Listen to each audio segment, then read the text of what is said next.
1 in 4. That's the number. 25% of dachshunds will develop some form of intervertebral disc disease in their lifetime.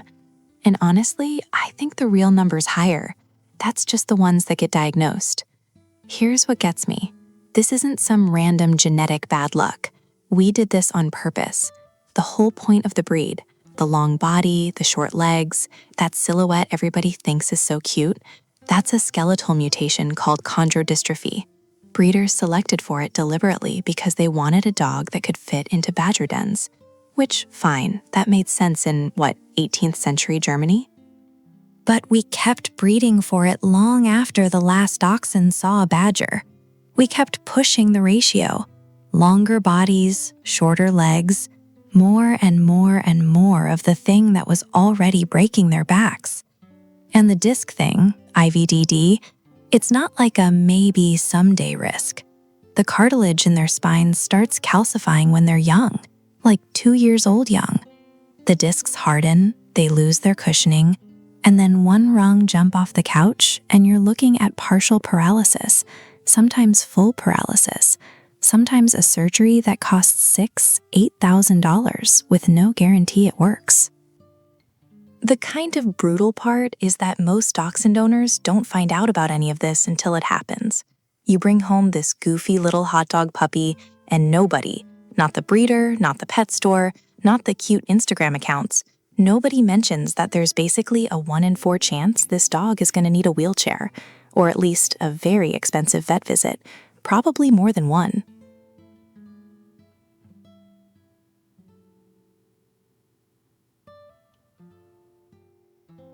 "12 months.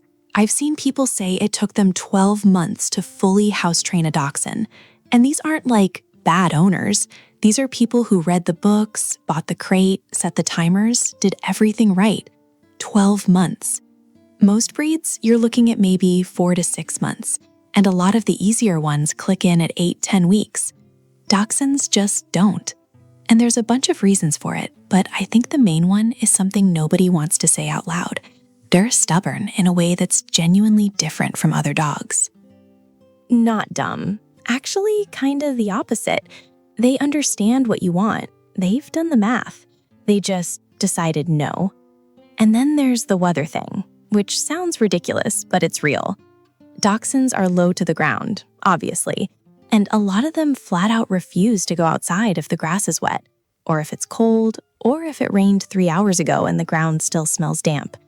So you've got this dog who knows where it's supposed to go, who's been outside 15 times today, and it comes back inside and pees on the rug anyway, because the rug is warm and dry, and the yard wasn't. There's a trainer, I forget who called dachshunds the breed that house trains on their schedule, not yours. And I think that's about right. You can do everything by the book and still be cleaning up accidents at month 9 because your dog looked at the rain and said, "Nah, I'm good." It's maddening, and nobody tells you this part before you bring one home.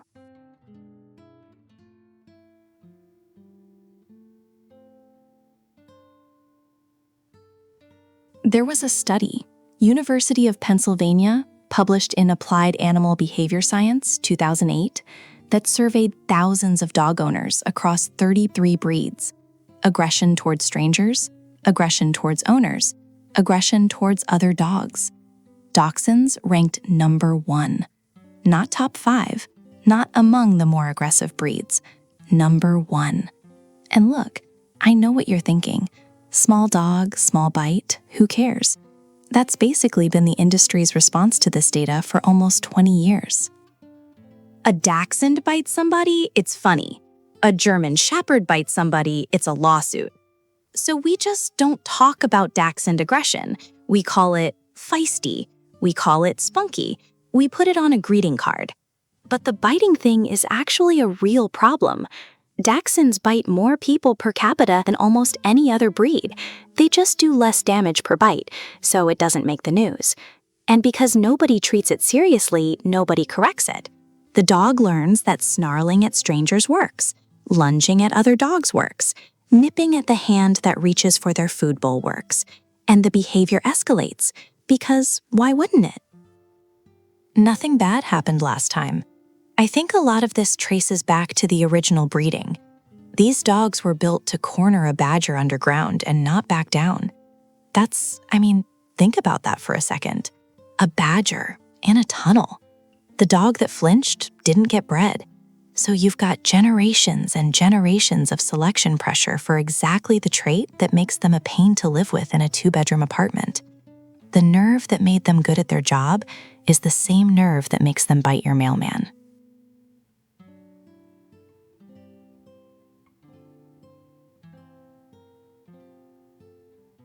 £2. That's all it takes on a Dachshund. 2 pounds, and you've just added, 15-20% more load onto a spine that was already a structural gamble. And the thing is, 2 pounds on a Dachshund doesn't even look like anything. They just look a little rounder, a little more sausagey. People think it's cute. They post it on Instagram, my chunky boy. Meanwhile, that dog's discs are compressing in real time. Here's what nobody tells you about Dachshund weight gain. It's not gradual the way it is with, say, a lab. A lab puts on 10 pounds, and yeah, it's bad, but the skeleton can kind of absorb it, distribute it across 4 normal length legs and a proportional spine. A Dachshund doesn't have that luxury. That extra weight goes straight to the middle of the longest, most unsupported back in the dog world. Every single step is doing more damage, and owners miss it. They miss it because they're comparing their dog to other Dachshunds they've seen online who are also overweight. The baseline is broken. You think your dog's normal because every Dachshund you've ever scrolled past looks the same way. But a healthy Dachshund should have a visible tuck at the waist. You should be able to feel ribs without pressing hard. Most people have never even seen one at proper weight.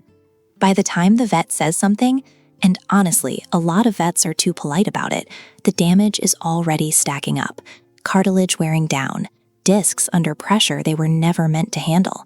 And the cruel part? The dog still acts fine, still begs for food, still seems happy, right up until it isn't.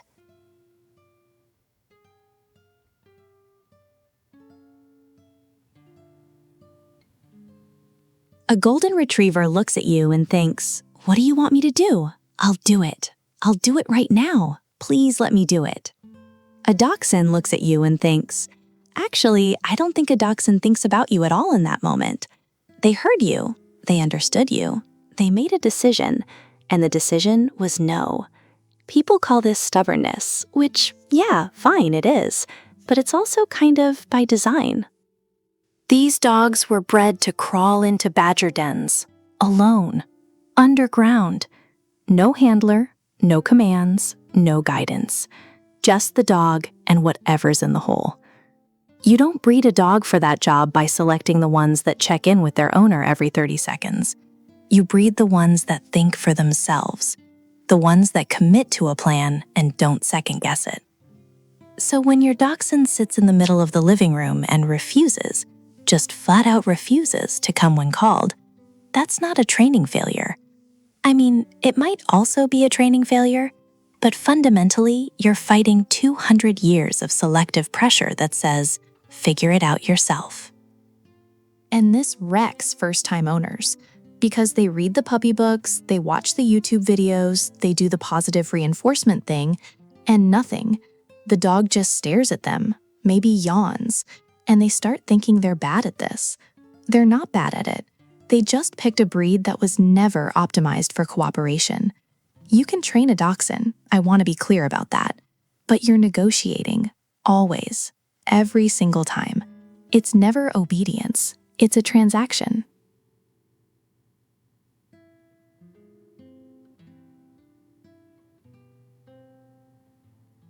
I think the thing that messes people up about IVDD is the speed. 1 second your dog is fine, jumping off the sofa, running around, being a normal little maniac. And then not. Hind legs just stop working. Sometimes in an afternoon. Sometimes between breakfast and lunch. Intervertebral disc disease. Sounds clinical. Sounds like something that develops slowly over years. And sometimes it does. But in Dachshunds, the discs calcify early, way earlier than other breeds. By the time a Dachshund is 3-4 years old, the discs between their vertebrae can already be hardened and brittle. And a hardened disc doesn't flex when it takes a hit. It ruptures, pushes material straight into the spinal cord. One bad jump, one weird twist chasing a ball, one time they leap off the bed when you're not looking. That's the whole event. That's the disc going. And the numbers on this are ugly. Roughly 1 in 4 Dachshunds will deal with some form of disc disease in their lifetime. 25%. That's not a freak occurrence. That's a breed feature. A terrible built-in breed feature. Surgery, if it's even an option, runs anywhere from $3,000 to $8,000 depending on severity and where you live. Recovery takes weeks. Crate rest. Carry the dog everywhere. And some dogs don't recover. Some dogs end up in those little wheelchairs for the rest of their lives. Which, okay, dogs adapt, they do. But let's not pretend that's a happy ending. The kicker is that prevention is boring. Ramps instead of stairs, no jumping on furniture, keeping them lean. Stuff that feels like overkill until the day it isn't.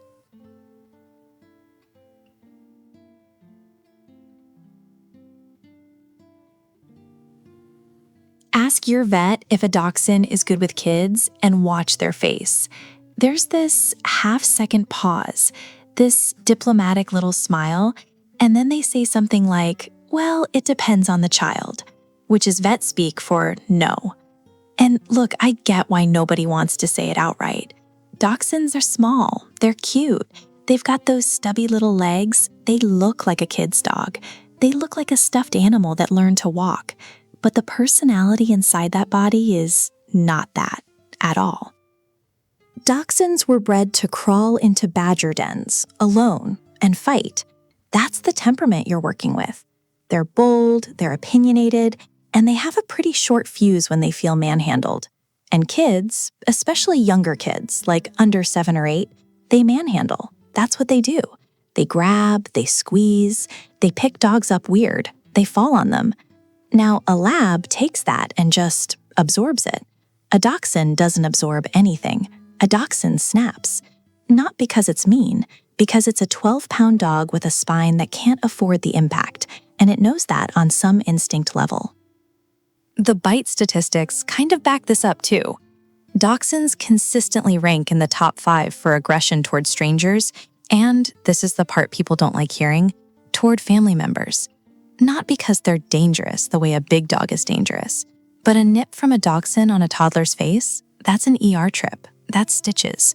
Nobody puts this on the breed profile page, but vets know, trainers know, and most dachshund owners with kids eventually figure it out.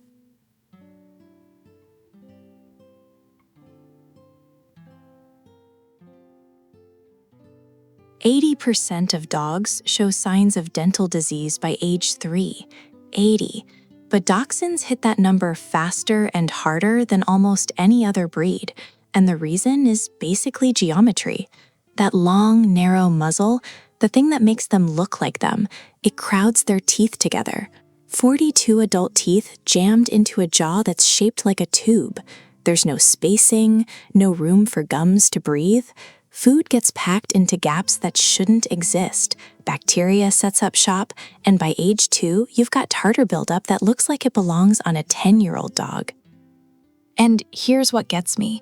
Most owners don't catch it, because you're not opening your Dachshund's mouth every week and inspecting their back molars. You're just not. You notice when they stop eating, or when their breath gets so bad it clears a room. And by that point, you're usually looking at extractions, multiple extractions. I looked into the costs on this, and it's kind of brutal. A full dental cleaning under anesthesia runs, $400 to $800, depending on where you live. Add extractions, and you're easily over $1,000. Some owners are doing this every year, every single year. The sneaky part is that dental disease doesn't stay in the mouth. The bacteria migrates, gets into the bloodstream, hits the kidneys, the liver, the heart. There's solid research linking untreated periodontal disease to organ damage in dogs. So that thing you thought was just bad breath, it's not just bad breath. It's sort of a slow-moving systemic problem wearing a cosmetic disguise.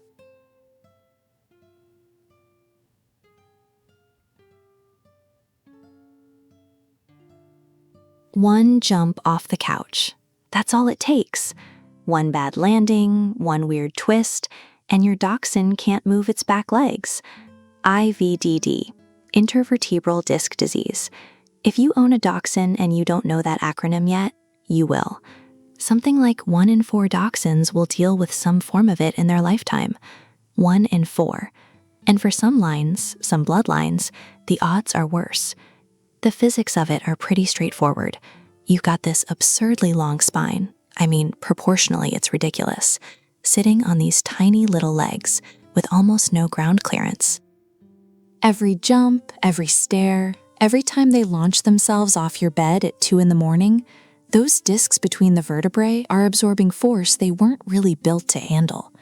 Over time, or sometimes all at once, a disc herniates, bulges into the spinal cord, and then you're at the emergency vet at midnight, watching your dog drag its back end across the floor. The surgery, if you go that route, runs anywhere from $4,000 to $8,000, sometimes more, and it's not even a guarantee. Some dogs recover fully, some don't. Some need weeks of crate rest and rehab and still walk funny afterward. The kicker, and I kinda hate saying this because it sounds harsh, is that a lot of owners don't have $8,000 sitting around for an emergency surgery. So they're making that awful decision in real time, in a vet's office, crying. And nobody warned them when they bought the puppy. The breeder didn't mention it. The pet store sure as hell didn't. You can do things to reduce the risk. Ramps instead of stairs, keeping their weight down, not letting them jump. But you can't eliminate it. That spine is that spine.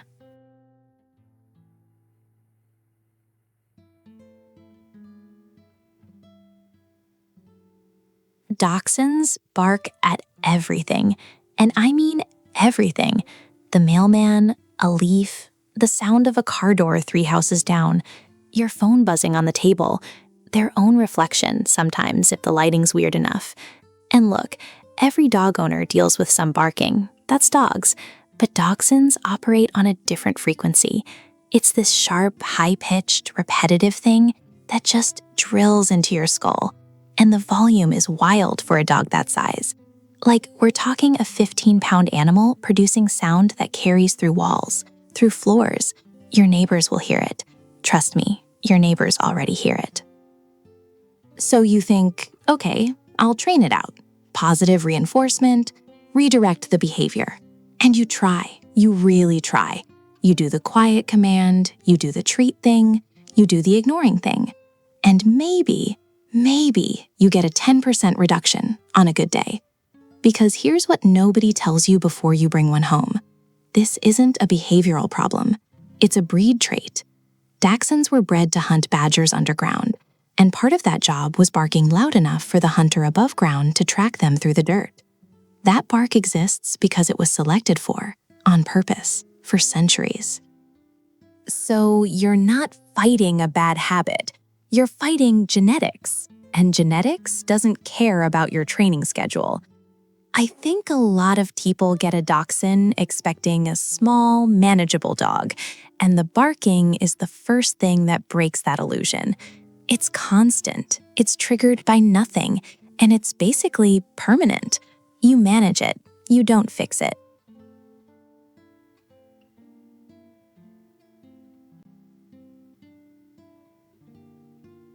Okay, this one actually makes me angry. So, Dapple Dachshunds.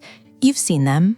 The Merle pattern coat, kind of mottled, silver and gray patches. They're gorgeous. People go crazy for them. Breeders charge a premium. Fine. The problem starts when someone breeds 2 Dapple Dachshunds together. That's called a double Dapple, and it is, God, it's bad. Like, genuinely bad. The double Merle gene, because Dapple is just what Dachshund people call Merle, carries a high risk of blindness, deafness, or both. Malformed eyes, missing eyes in some cases. micro eyes, where they're just too small to function. And it's not a freak occurrence. The odds are something like 25% of the litter, sometimes higher. And breeders know this. The responsible ones won't do it, but the ones chasing that look, that rare, flashy, Instagram-ready coat pattern, they'll roll the dice. Because a double Dapple puppy with blue eyes and a wild coat sells for $2-3 easy. And by the time the buyer realizes the dog can't see or can't hear, well, the breeder's already got the money. The kicker is, most buyers don't even know the difference between a single Dapple and a double Dapple. They see the pattern, they see the price, they think they're getting something special. And they are, just not the kind of special they expected. They're getting a dog with a genetic condition that was entirely, completely, 100% preventable. Someone chose to breed those two dogs together. Someone made that call. I don't know, it's one of those things where the prettier the dog looks, the more suspicious you should probably be.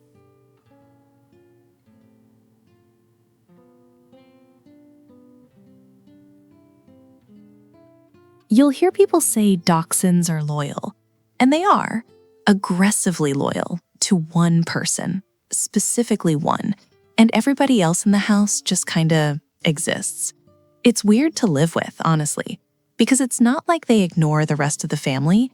They'll sit in the same room, take treats, go on walks, but there's a difference between tolerance and affection, and Dachshunds make that difference painfully obvious.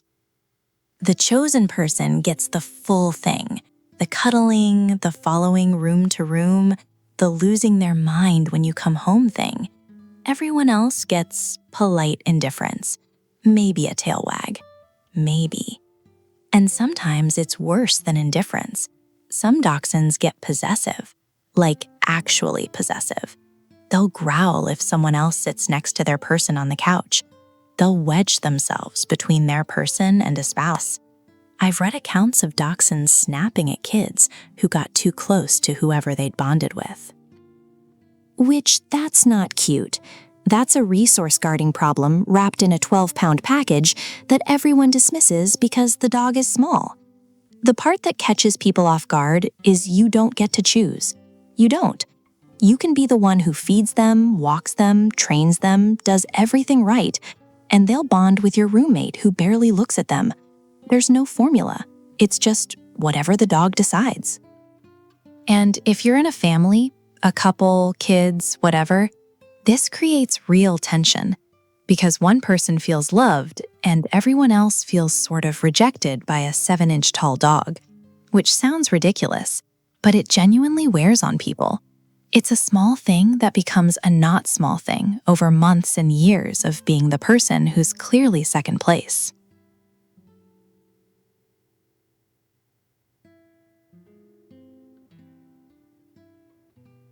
IVDD surgery runs somewhere between $3,000 and $7,000, sometimes more. And you'd think, okay, that's exactly what pet insurance is for, right? Big unexpected vet bill, insurance kicks in, you're covered. Except not really. Not with Dachshunds. See, a lot of these policies have breed-specific exclusion clauses buried in the fine print. And I mean buried. You gotta dig for them, which is ironic given the breed. But the gist is, if a condition is considered common to the breed or genetically predisposed, the insurer can just not cover it. And IVDD in Dachshunds, that's like the textbook example insurers love to point at. 1 in 4 Dachshunds will deal with some form of disc disease in their lifetime. 1 in 4. So the insurance company looks at that number and goes, yeah, we're not touching that. Which means the single most expensive, most likely health crisis your dachshund is going to face, the one you're literally buying insurance to prepare for, is the one they won't pay for. It's kinda wild when you think about it. You're paying monthly premiums for years, and the moment you actually need the policy to do its job, there's a paragraph on page 9 that says, sorry, that's a breed thing. And look, some policies are better than others. Some will cover IVDD if you enroll early enough, before any symptoms show up. But the window is tight. You basically have to get the policy while your dog's still a puppy, before any vet visit even hints at back problems. Miss that window, even by a little, and you're on your own. Full price for a surgery your dog was statistically always going to need.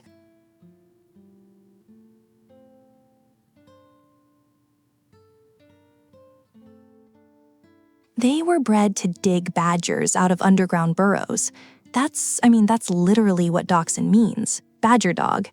And you gotta understand, this wasn't casual digging. These dogs were engineered to tunnel into the earth, find something that really did not want to be found, and drag it out. That's the genetic blueprint you're bringing into your living room. So when your Dachshund rips up the couch cushions or excavates a trench across your flower bed, that's not bad behavior. That's a 500-year-old job description playing out in your backyard, and no amount of scolding is going to override centuries of selective breeding. I think people hear instinct and they kind of nod, like, sure, instinct, whatever. But this isn't a mild preference. This is hardwired, deep. The furniture thing catches people off guard the most because you expect some digging outside, right? Dogs dig. Fine. But Dachshunds will dig into your sofa, into their bed, into your bed. They'll scratch a carpet until they've pulled up fibers. They'll burrow under blankets so aggressively it looks like the blanket's alive. And it's kinda cute the first time. It's less cute the third time you're reupholstering a cushion. You can redirect it, somewhat. Designated digging spots in the yard, sandbox setups, stuff like that. And it does help. But you're managing the instinct, not eliminating it. That's the part people don't really want to hear. You're never going to train this out of them. You're just going to negotiate with it every day for the next 15-ish years. And some days you'll win that negotiation. And some days you'll come home to a hole in your garden that looks like a small construction project.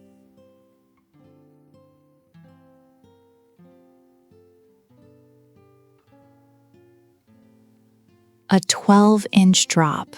That's roughly the height of a standard sofa cushion from the floor. And for most dogs, that's nothing. They hop up, hop down, don't think twice. For a Dachshund, that 12 inches is a spinal injury waiting to happen. Every single time. Their backs are just long, absurdly long relative to their leg height. And that ratio, the thing that makes them look the way they look, the thing people find cute, is the exact same thing that makes a basic jump dangerous. The spine compresses on impact, the discs shift, and over time, or sometimes all at once, something gives. So now you're looking at your house completely differently. Stairs? Problem. The couch? Problem. The bed, which, let's be honest, they're going to end up on no matter what you say. Big problem. And it doesn't stop at furniture. Car seats, porches. That one weird step between the kitchen and the living room that you never even noticed before. All of it becomes something you have to think about. You end up buying ramps, multiple ramps. One for the couch, one for the bed, maybe one for the car. Your house starts looking like a little accessibility retrofit, which, it basically is. The hard part is consistency. Because your Dachshund doesn't know it's dangerous. They'll launch themselves off the couch like it's nothing. They'll bolt down the stairs before you can stop them. And you can't explain spinal biomechanics to a dog. So you just hover. You watch. You become that person who panics every time your dog jumps off something. And honestly, you kinda have to be.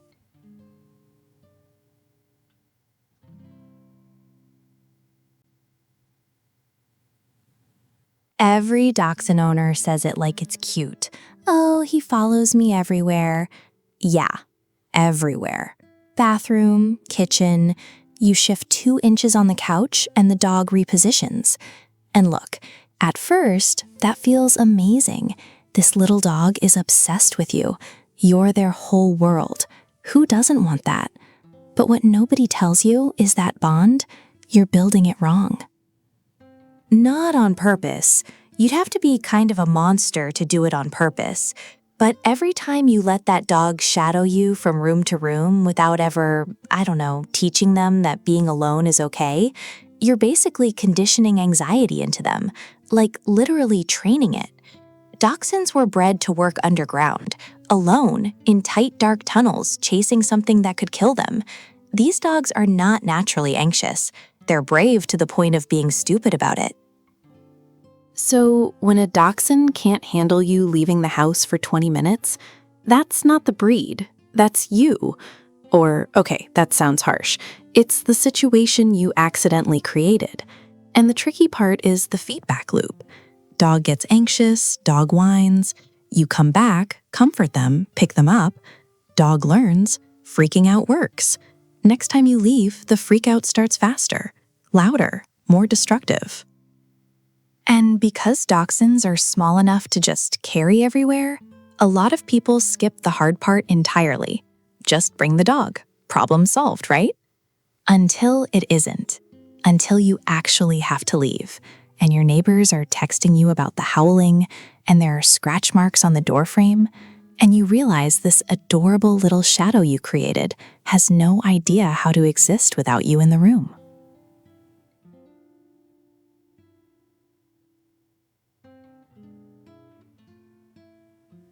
£16, maybe 20 if they're a little chunky. And somewhere inside that sausage-shaped body is the brain of a dog that was specifically designed to fight a badger in a hole. A badger, underground, in the dark. Think about that for a second. So when you're walking your dachshund and a squirrel crosses the path and your dog just loses it, lunging, pulling, making sounds you didn't know a small dog could make, that's not bad behavior. That's the whole point of the breed. You got a hunting dog and then got surprised when it wanted to hunt things. And the problem is, you can't really train prey drive out. You can manage it, you can redirect it, you can work on recall until you're blue in the face. But that instinct is baked in deeper than training. A dachshund sees something small and fast, and their brain just switches off. Every command, every treat in your pocket, gone. Which makes walks, and this is the part nobody warns you about, kind of a nightmare. You're managing a 12-inch tall predator who is absolutely convinced that the rabbit 30 feet away is the most important thing that has ever happened. And they'll hit the end of the leash so hard it scares you, over and over, the whole walk. Get a harness. I can't stress this enough. A collar on a dog that lunges this hard with a neck that connects to a spine that's already a structural liability, that's asking for trouble. Serious trouble. The kind that costs thousands of dollars and months of recovery. Which, actually, yeah, let me get to that.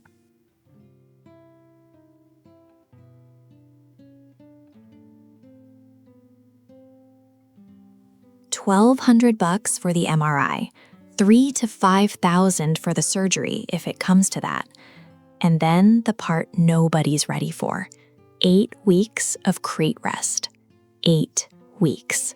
Your dachshund, the dog that follows you to the bathroom, the dog that thinks staying still is a personal insult, confined to a crate for 2 months. IVDD, intervertebral disc disease. If you own a dachshund long enough, you will probably deal with this. Maybe not the surgery, maybe just the conservative treatment. But the odds are not great. Something like 1 in 4 dachshunds will have a disc problem. Some estimates run higher. And when it happens fast. Fine in the morning, dragging their back legs by dinner. And the recovery. God, the recovery. Crate rest sounds simple. You carry your dog to the yard to pee, then straight back in. No jumping, no stairs, no playing, definitely no zoomies for 8 weeks. And the dog doesn't understand why. They feel better around week 3 and they're trying to bolt out of the crate and you have to stop them, and they look at you like you're the villain in this. People break. I'm not being dramatic. They break around week 4 or 5. They let the dog out too early because they can't take the whining or the guilt. And then the disc herniates again, and you're back to square one, or worse. And the money is one thing. The vet bills are brutal, sure, but the actual day-to-day grind of keeping a dachshund still for 2 months, that part nobody talks about. It changes the relationship. Sometimes it damages it.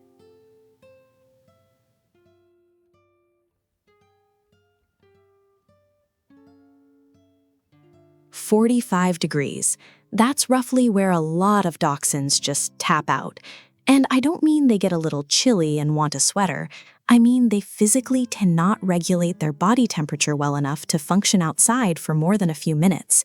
It's the body shape, obviously. You've got this dog that's maybe 5-6 inches off the ground, belly practically dragging, with a surface area to mass ratio that basically turns them into a little heat-bleeding torpedo.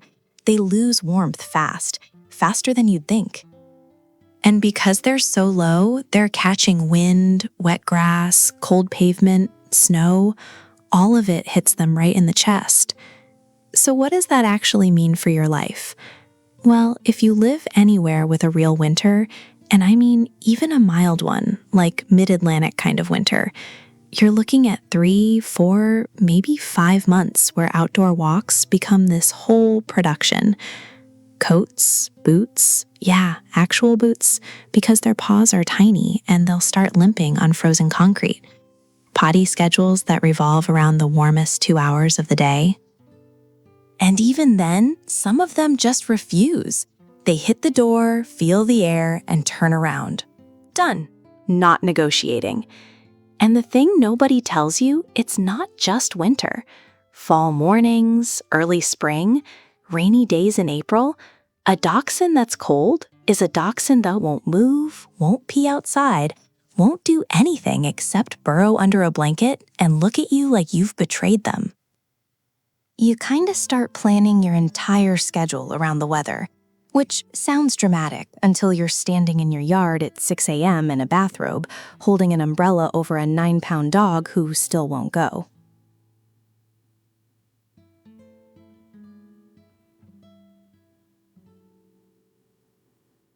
The growl starts small, like barely audible. You almost think you imagined it. Your dachshund's got a chew toy. You reach toward it, not even to take it, maybe just to move it. And there's this low rumble. Quick, gone before you even process it. Most people laugh it off. Oh, he's just being sassy. And look, I get it.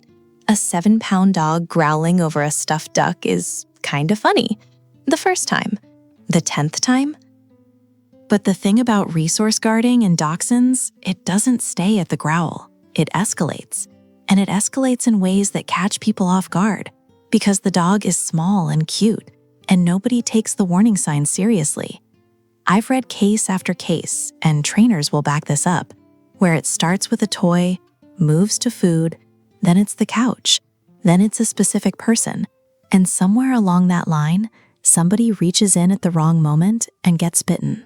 Actually bitten, not a nip, teeth breaking skin.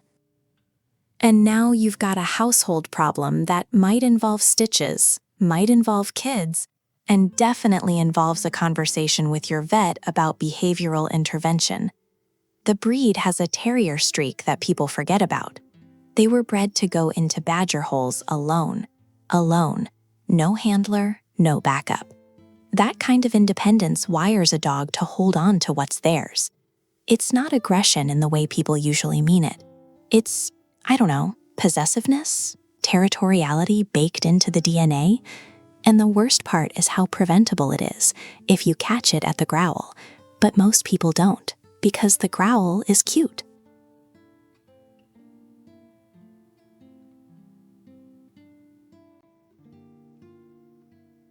Miniature dachshunds top out at around 11 pounds. Some of them are 8, 6 even. And something about that size makes people's brains just short-circuit. They see this tiny little sausage dog, and they think, okay, small dog, small needs, small problems, easy. Wrong. So wrong. The miniature version has every single behavioral tendency of the standard, packed into a body that's like 60% smaller. Same prey drive, same stubbornness, same digging, same barking. And honestly, sometimes worse barking because minis tend to be more reactive. More neurotic, more on edge, I guess. There's actually some decent research suggesting that smaller dogs across breeds tend toward higher anxiety and fear-based aggression, and minis fit that pattern pretty cleanly. But here's where it really gets people. The size makes them fragile, like genuinely fragile. A mini dachshund jumping off a couch, a regular couch, normal height, can herniate a disc. I'm not exaggerating. Their spines are already a structural liability at standard size. Shrink everything down, and the margin for error basically disappears. You're looking at ramps for every piece of furniture, gates on stairs, picking them up instead of letting them jump into the car. And then there's the house training. God, the house training. Minis have tiny bladders, obviously, but they also have this stubbornness about where and when they'll go that borders on spite. I know, dogs don't do spite. But if you've ever spent 40 minutes outside in the rain with a mini dachshund who then walks inside and pees on the rug, you start to wonder. Small body, full-sized attitude, and a spine made of wishes.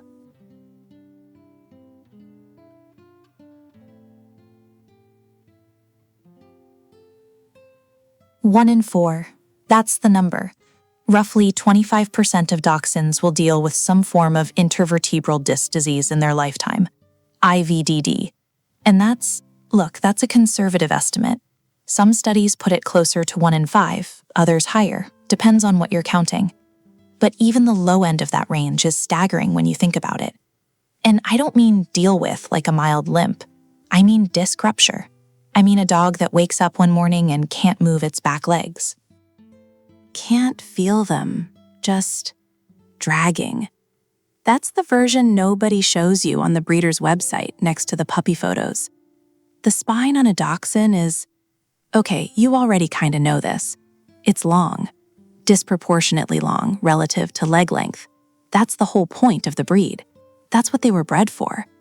But that engineering comes with a cost nobody likes to put in the brochure. The discs between the vertebrae calcify earlier than in other breeds, sometimes by age 3. 3. Your dog's barely out of puppyhood, and its spine is already degenerating. And the surgery? If it comes to that, you're looking at $3,000 to $5,000, sometimes more, sometimes way more. And that's if you catch it early enough for surgery to even help. Some dogs recover fully, some don't. Some end up in a wheelchair cart for the rest of their lives, which, can work. Dogs adapt, but that's a whole different kind of ownership than what people signed up for when they saw a cute wiener dog on Instagram. Nobody quotes these numbers at the breeder. Nobody.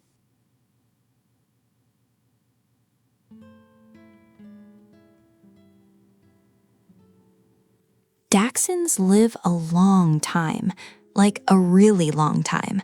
14 years on average, and plenty of them push past 16, which sounds great until you realize what 14 years of a dachshund actually means in practice. Because this isn't 14 years of a chill, low-maintenance dog. This is 14 years of watching a staircase like it's a loaded weapon. 14 years of making sure nobody, not your kid, not your guest, not the dog itself, lets it jump off the couch wrong.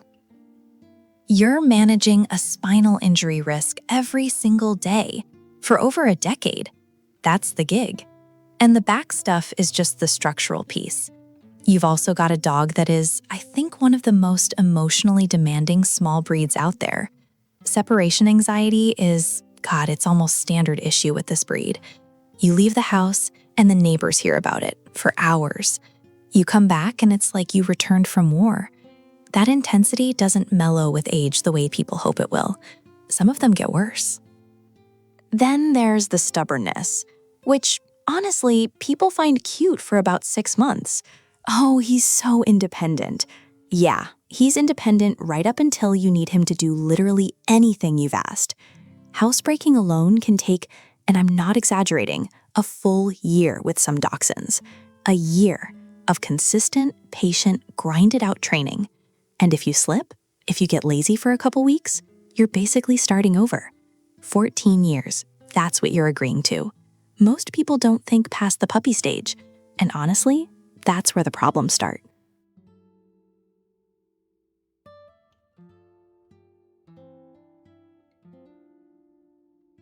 The surrender curve for Dachshunds spikes right around 18 months to 2 years, and it's not random.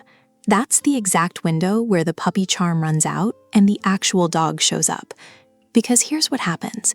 You get the puppy, it's small, it's ridiculous looking, it's funny. Everyone loves it.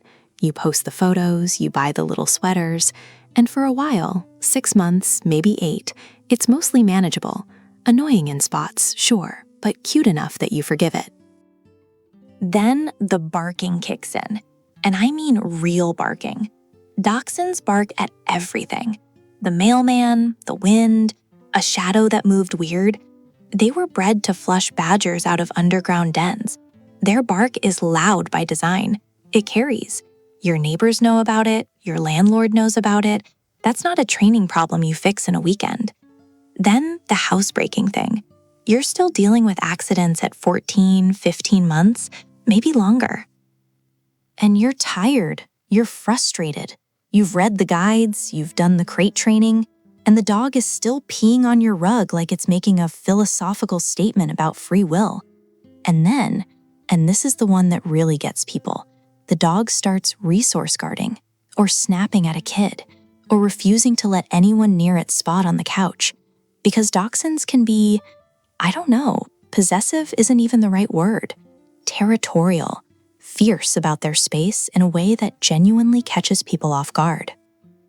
So they surrender, not because they're bad people, mostly, because nobody told them what year 2 actually looks like.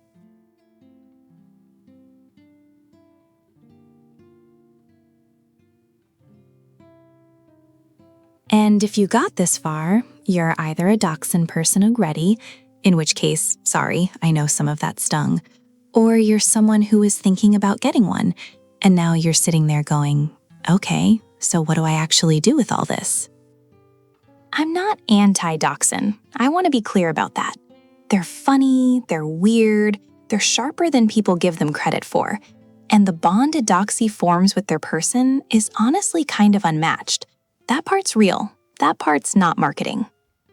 But the breed got sold to the general public as a small, low-effort, apartment-friendly starter dog, and it's just not that. It's almost the opposite of that. It's a high-maintenance, medically fragile, behaviorally complicated dog in a body that was engineered deliberately to do a job nobody asks them to do anymore. Everything we just spent 20-something sections on flows from that one fact. So the honest verdict, I guess, is this isn't a breed you fall into. It's a breed you choose with your eyes open. You budget for the surgery you might never need, but absolutely might. You child-proof the furniture before the dog even arrives. You accept that your garden is gone. You accept that the bark is the bark. You accept that 14 years is a long time to be the one person this dog tolerates. And if you read all that and went, yeah, fine, sign me up, genuinely, you'll probably be great. The people who do well with Dachshunds are the ones who knew what they were getting. The ones who end up in rescue at year 2 are the ones who didn't. That's it. That's the whole thing. If any of this was useful, or if you've got a Dachshund story that makes mine look tame, leave it in the comments. I read them, and I'll see you in the next one.